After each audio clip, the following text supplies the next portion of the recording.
सूर्य, चंद्रमा और एक खोया हुआ दिन। रात के 3 बजे थे। यूनिवर्सिटी के हॉस्टल में ज्यादातर छात्र गहरी नींद में थे, लेकिन वैभव लैपटॉप स्क्रीन के सामने बैठा हुआ था।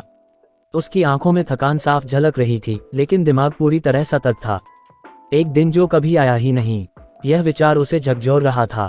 पिछले कुछ दिनों से वह एक विचित्र वैज्ञानिक रहस्य पर काम कर रहा था।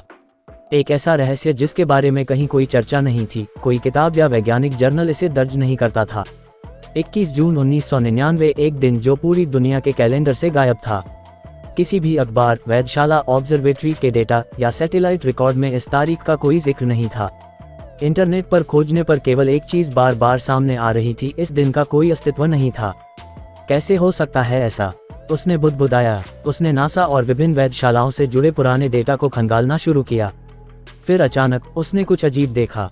21 जून 1999 के दिन सूरज और चंद्रमा की स्थिति 20 जून और 22 जून की तुलना में लगभग वैसी ही थी। ऐसा कैसे संभव है? अगर 21 जून को धरती पर समय बीता होता तो ग्रहों और तारों की स्थिति में भी बदलाव होना चाहिए था, लेकिन डेटा बता रहा था कि ये दिन बीता ही नहीं। सवाल यह नहीं था कि ये दिन गायब क्यों हुआ, सवाल ये था कि ये दिन था ही नहीं, या इसे जानबूझकर हटाया गया था। वैभव ने तुरंत अपने दोस्त अद्वैत को मैसेज किया। अद्वैत भी खगोल विज्ञान में रुचि रखता था और ऐसी रहस्यमयी चीजों में उसकी दिलचस्पी थी। तुझे कुछ अजीब लगता है 21 जून 1999 के बारे में? अद्वैत का जवाब तुरंत आया। हॉस्टल के टेरेस पर आ, तुझे कुछ दिखाना है। रात के 3:30 बजे दोनों हॉस्टल के टेरेस पर मिले। अद्वैत अपने लैपटॉप पर कुछ डेटा दिखा रहा था। मैंने 1999 के सैटेलाइट रिकॉर्ड चेक किए, अद्वैत ने कहा, और देख, 21 जून का कोई डेटा नहीं है। न कोई तस्वीर, न कोई रिपोर्ट। वैभव को पहले से ही यह पता था, लेकिन अद्वैत ने स्क्रीन पर जूम किया। 22 जून को चंद्रमा की सतह पर एक नया क्रेटर बना था। वैभव के माथे पर बल पड़ गए।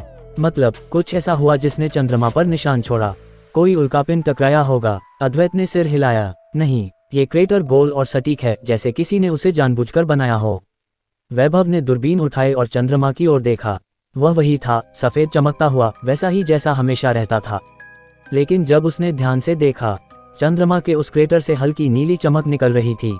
ये रोशनी कैसी है? उसने फुसफुसाते हुए कहा। अद्वैत ने भी दूरबीन से देखा और उसकी आंखें चौड़ी हो गईं। ये तो किसी ऊर्जा स्रोत जैसी लग रही है। तभी अचानक चारों तरफ अंधेरा छा गया। ब्लैकआउट। पूरा हॉस्टल, पूरा शहर अंधेरे में डूब गया। और जब वैभव ने दोबारा दूरबीन से देखा तो उसका दिल जोर से धड़कने लगा। चंद्रमा गायब हो चुका था।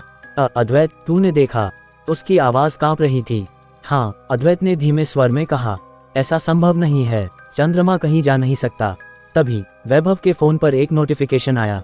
Warning, time anomaly detected.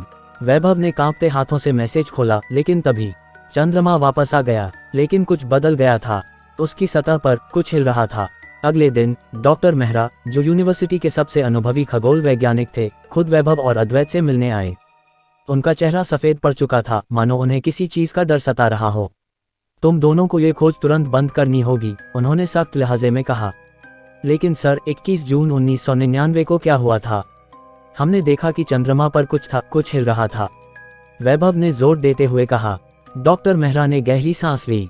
तुम नहीं समझोगे वैभव, कुछ चीजें ऐसी होती हैं जिन्हें जानने का अधिकार मनुष्यों को नहीं दिया गया। मतलब? अद्वैत ने पूछा। डॉक्टर मेहरा ने एक पुरानी फाइल निकाली और उसे टेबल पर रखा।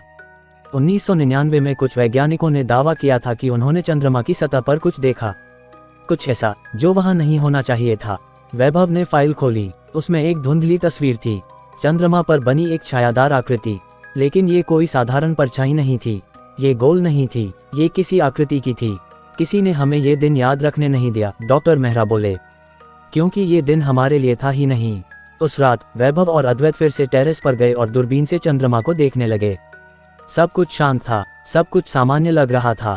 लेकिन तभी चंद्रमा की सतह पर एक जोड़ी आंखें चमक उठीं।